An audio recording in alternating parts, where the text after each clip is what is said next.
आज हम लोग 10वीं क्लास के चौथे अध्याय का अध्ययन करेंगे, जिसका नाम है द्विघात समीकरण।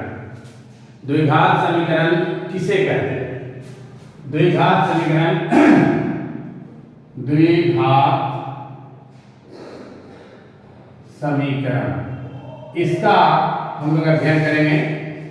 द्विघात समीकरण कहते किसको है, इसको समझना चाहिए हमको, तब हम लोग उसको फिर आगे उसके बारे में जानकारी हासिल करेंगे। पहले सबसे पहले इस पर हम लोग बात करेंगे कि द्विघात कहते किसको।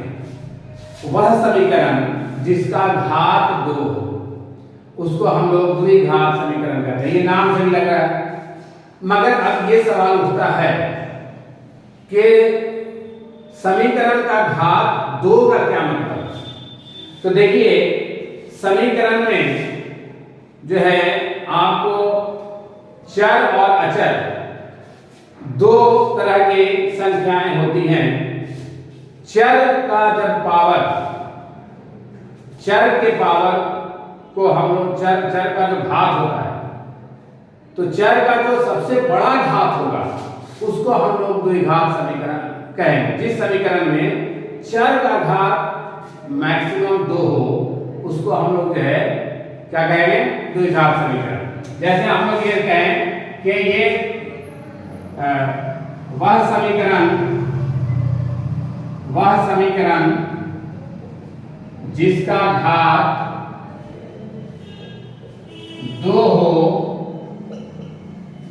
उसे हम द्विघात समीकरण कहते हैं। समीकरण कहते हैं। चलिए भाई, ये तो हमने परिभाषा लिख दिया। द्विघात समीकरण का ये परिभाषा है, इसको हम लोग इसी तरह से परिभाषित करेंगे। अब इसको हम लोग दिखाएं गणित के इसमें कैसे इसको लिखा जाता है।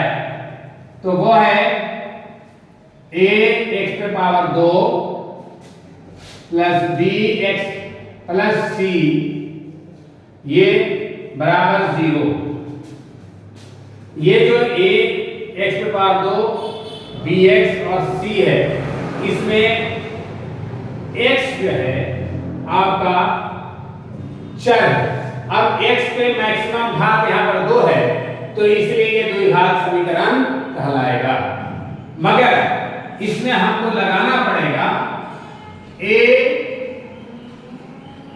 बराबर a 0 के बराबर नहीं, a 0 के बराबर नहीं। यहां कॉमा देकर क्या लिखे या जहां लिखे, जहां a 0 के बराबर नहीं है, वह समीकरण जो ax² plus bx plus c बराबर 0 के रूप में हो उसको हम लोग द्विघात समीकरण कहेंगे, अगर a 0 के बराबर नहीं हो तो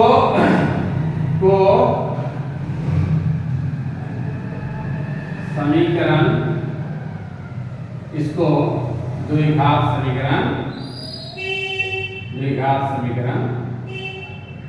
कहते हैं।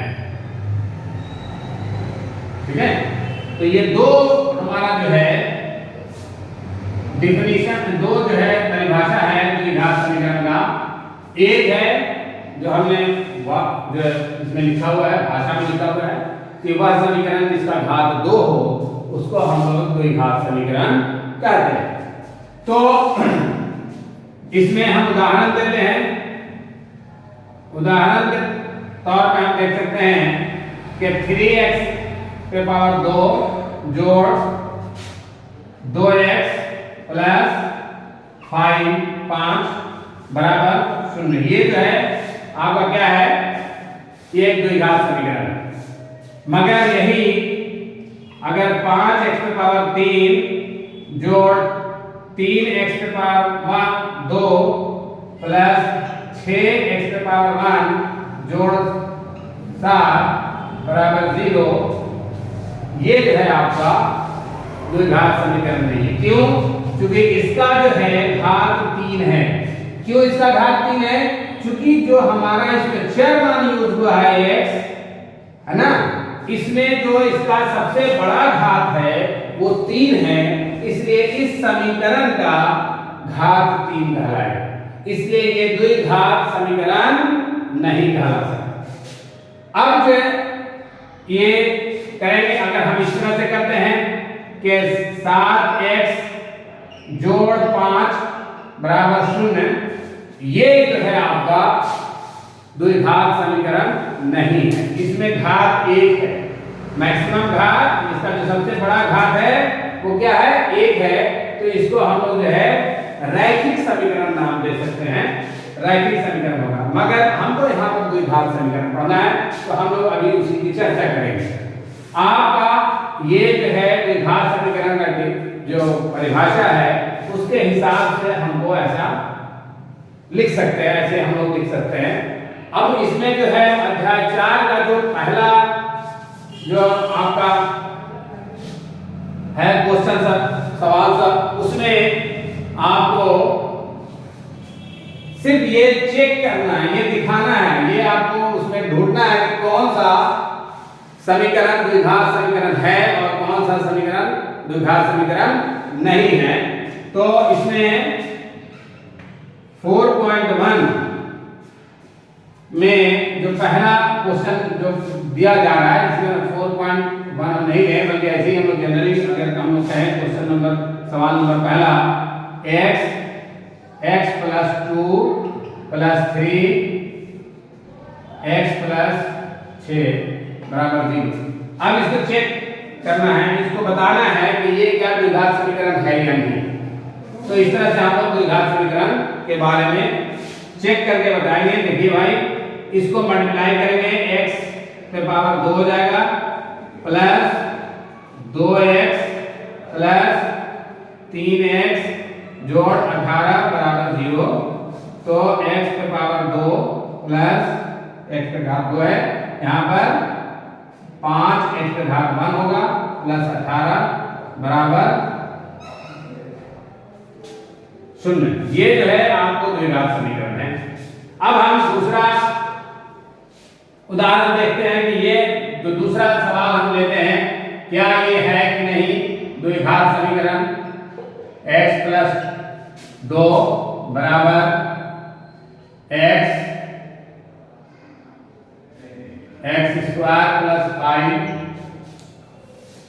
तो देखिए x स्क्वायर गुना x पे पावर 3 प्लस 2 x का घात 2 बराबर x का घात 3 प्लस 5x, ये दोनों देखो कट जाएगा, तो 2x स्क्वायर माइनस 5x बराबर 0।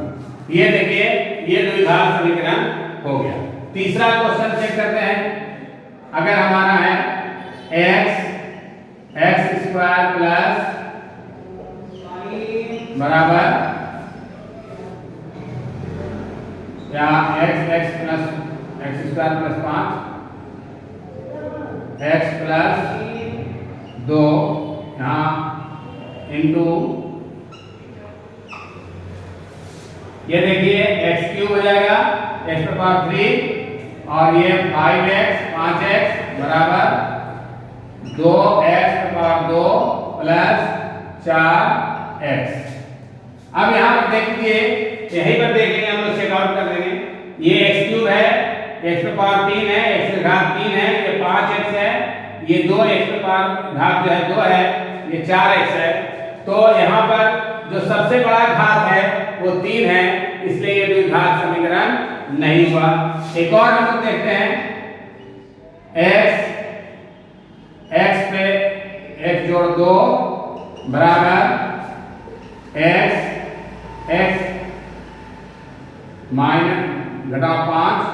अब यहाँ मल्टीप्लाई गुना किए तो x पे पावर 2 x पे घात 2 प्लस 2x बराबर x पे घात 2 माइनस 5x, ये देखो कट गया। अब यहाँ 2x बराबर माइनस 5x है। अब ये जो है आपका द्विघात समीकरण नहीं होगा।